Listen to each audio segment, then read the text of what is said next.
하들셋. 안녕하십니까. 사마열혈입니다. 송도수 교수님자 제10판 신민법 강의 3매독 1254페이지 제3절 계약과 보통거래약관 보겠습니다. 사마열혈TV 질작, 구독, 추천을 부탁드리고 유튜브 구독을 권합니다. 1번의 서설. 보통의 계약의 경우 당사자는 서로 협의하여 계약의 내용을 확정한다. 부동산의 매매나 전세와 같이 중개업소에서 제시한 서식을 이용하여 계약을 체결할 때에는 당사자는 거기에 기재된 사항을 확인하여 계약의 내용을 삼는다. 그런데 어떤 경우에는 계약 당사자 일방이 계약 내용에 삼을 사항을 일방적으로 미리 정해놓고서 계약 체결 시일을 제시하기도 한다. 그때 상대방이 이를 받아들이면 그것은 계약의 내용으로 된다. 이처럼 계약의 내용을 삼기 위해서 당사자 일방이 미리 준비한 계약 조건을 보통 거래약관이라고 한다. 보통 거래약관은 실제 거래에 있어서 특히 대기업에 의해서 널리 이용되고 있다. 예컨대 은행, 보험회사, 운송기업, 상품기업은 그들이 만든 보통 거래약관을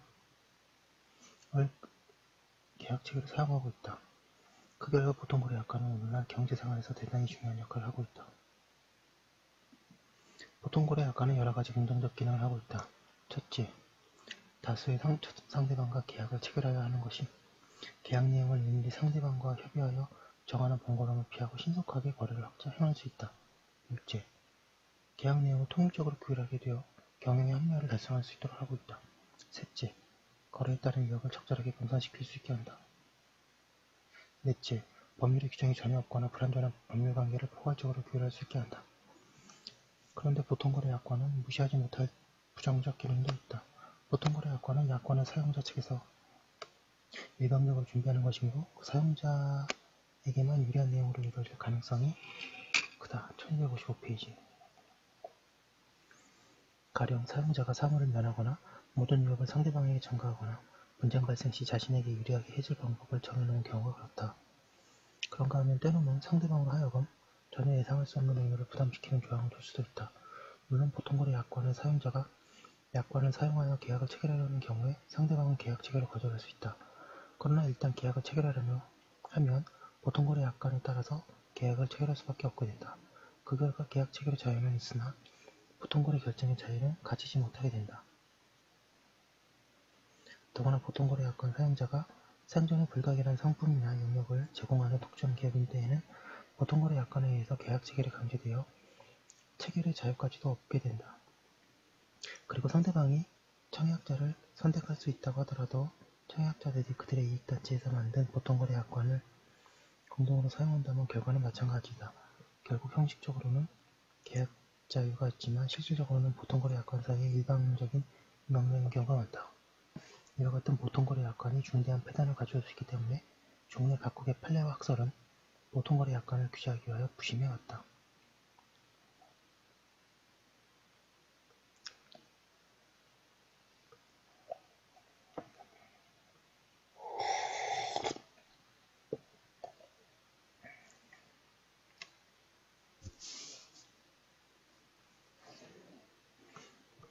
특히 보통거래 약관 사용자에게 유리하게 하기 위하여 매우 합리적으로 규정되어 있는 반면 민법 등의 임규령을 일방적으로 배제하는 경우에 그 약관의 적용을 제한하려고 많은 노력을 기울여왔다. 그러나 판례 학설에 의한 보통거래 약관의 통제는 한계가 있어서 각국은 보통거래 약관을 규제하기 위한 특별법을 제정하게 되었다. 우리나라에서도 1986년 약관의 규제에 관한 법률이 제정되어 시행되고 있다. 이 법은 독일의 법을 모법으로 한 것으로 보통거래 약관을 개별 약관별로가 아니고 일반적으로 규제하고 있다. 아래에서는 이러한 우리 약관규제법을 기초로 하여 보통거래 약관에 관하여 살펴보기로 한다. 용어 문제. 우리 약관규제법은 보통거래 약관을 단순 약관이라고 표현하고 있다. 그런데 본래 약관은 보통거래 약관의 의미 외에 단순한 계약 조항의 의미도 가지고 있다.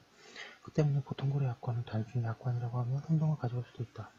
그렇지만 약관규제법이 그와 같이 표현하고 있으므로 여기에서는 약관이라는 용어를 보통거래 약관의 의미로 쓰기로 한다. 한편 약관규제법은 약관의 사용자와 그 상대방을 각각 사업자와 고객이라고 표현한다. 사업자와 고객은 모두 일반적인 의미를 가지는 용어여서 항상 그대로 쓰기는 부적절하다. 정확하게는 약관, 사용자, 상대방이라고 해야 한다. 이하에서는 필요에 따라 이를 용어를 병행하여 쓰기로 한다. 1256페이지 로마자 2번의 약관에 의의. 약관, 즉 보통거래 약관은 계약의 한쪽 당사자가 여러 명의 당사자의 이방을 체결하기 위하여 일정한 형식으로 미리 마련한 계약의 내용을 말한다. 이를 나누어 살펴본다. 첫째, 약관은 장차 계약의 내용으로 되는 것이다. 따라서 계약의 내용으로 될 수 없는 것은 약관이 아니다. 그것은 계약 내용의 전체에 관한 것일 수도 있고 그 일부에 관한 것일 수도 있다. 둘째, 여러 명이 상대방과 계약을 체결하기 위한 것이어야 한다. 특정한 상대방이 계약을 체결하기 위해 준비한 계약 조건은 약관이 아니다. 셋째, 일정한 형식으로 미리 마련하여야 한다. 즉, 약관 사용자가 일방적으로 사전에 준비하였어야 한다. 약관은 사용자가 스스로 작성할 수도 있고 이익단체나 제3자가 작성할 수도 있다. 어떠한 경우에든 상대방과의 협의에 의해 마련된 것은 약관이 아니다. 약관 중 일부 조항에 의하여 협의에 교섭한 때에는 그 조항은 약관이 아니다. 넷째, 명칭, 형태, 범위는 묻지 않는다.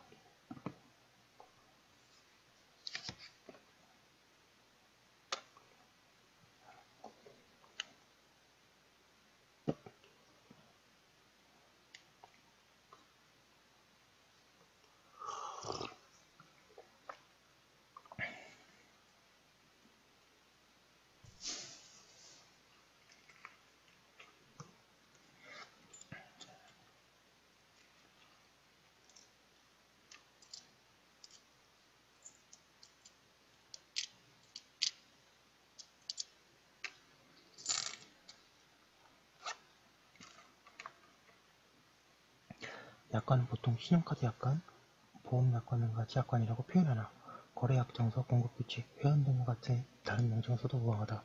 그리고 외관상 계약서 자체에 포함되어 있는지, 따로 독립되어 있는지, 서면으로 작성되어 있는지, 전자게시판에 게시되어 있는지, 인쇄되어 있는지, 손으로 썼는지, 종료 형식을 취하고 있는지 여부도 묻지 않는다. 나아가 약관이 계약의 모든 내용을 담고 있는지, 일부분의 내용인지, 중요한 내용이 포함되어 있는지 여부도 차이가 없다.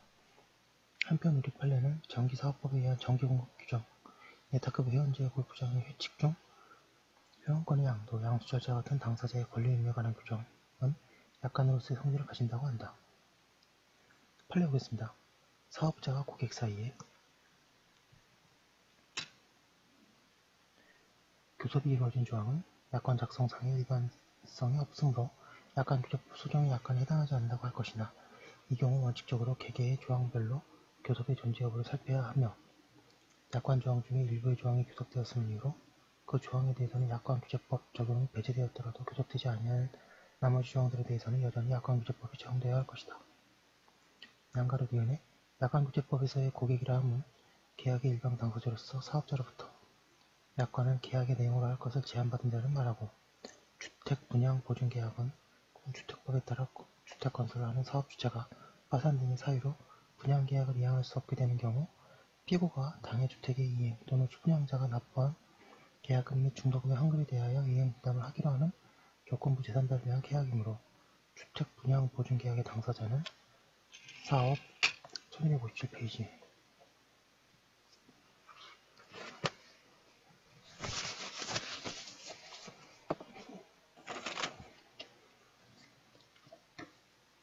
1257페이지 사업주체가 피고인이고 수분양자들은 이와 같은 조건이 성취되면 피고인에게 수익의 의사표시를 하여 그 급부를 수령하는 수익자가 불가할 뿐 구약관규제법 제2조 3항 소정의 고객에 해당한다고는 할 수 없다.